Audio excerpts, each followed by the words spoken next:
Uşaqlar, biz bugün sizlə biyonika elmi haqqında danışdıq. Biyonika elminin nailiyyətlərindən danışdıq. Biyonika elminin insanlara faydalarından danışdıq. İndi istəyirəm ümumi baxaq görək bugün nə öyrəndik. Bugün biz nə öyrəndik?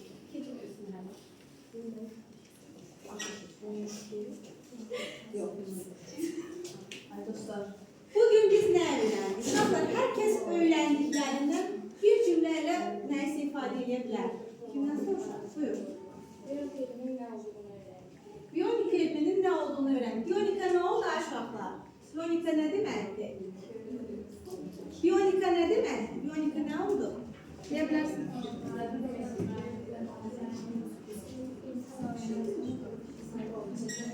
Sakit. Aha. Biyonika nə oldu? Canlılardan ilhamlanaraq fərqli qurğular, texniki vasitələr, nizam vasitələri, nəqliyyat vasitələri, texniki vasitələri insanlar tərəfindən icad edilməsi haqqında verilmiş. Başqa nə öyrəndiniz Ayşə? Buyur.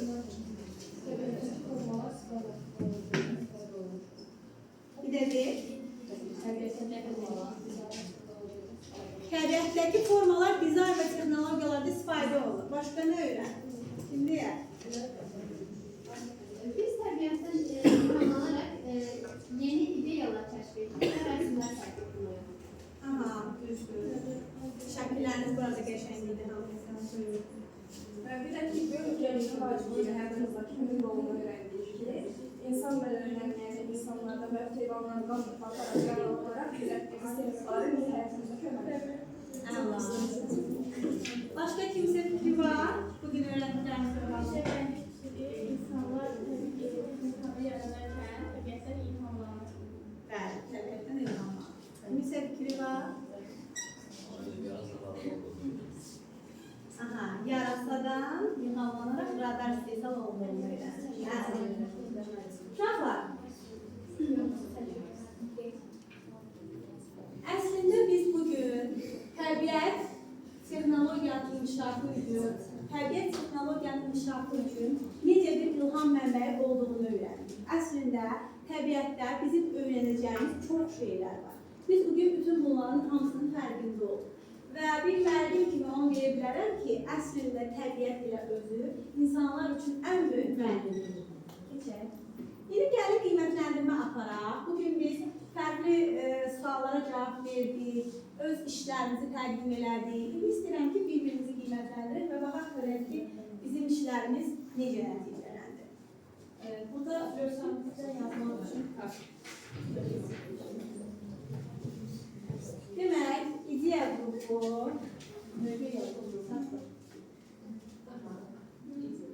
sonra dizayn qrupu, sonra təbiət qrupu.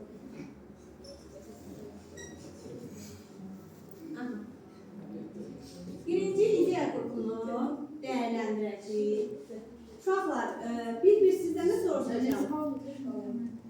Maksimum 5 balla dəyərləndirirsiniz, minimum 1 bal.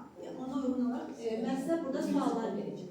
Tapşırığa verilən cavabın düzgünlüyünə görə ideya qrupunu neçə balla dəyərləndirirsiniz? Neçə balla? 5 balla siz? 4 bal. Tamam. Sonra fikrini sərbəst və ardıcıl ifadə etməsinə görə necə qiymətləndirirsiniz? 4. Sonra təqdimatını necə təqdim elədiyinə görə 5. Və son olaraq qrupda fəallıq və əməkdaşlıq necə görünür? 5. Tamam.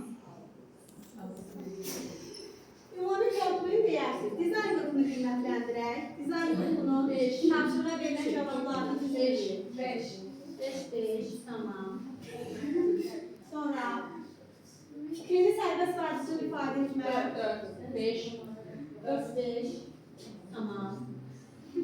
Təqdimatı necə təqdim etdilər? 4.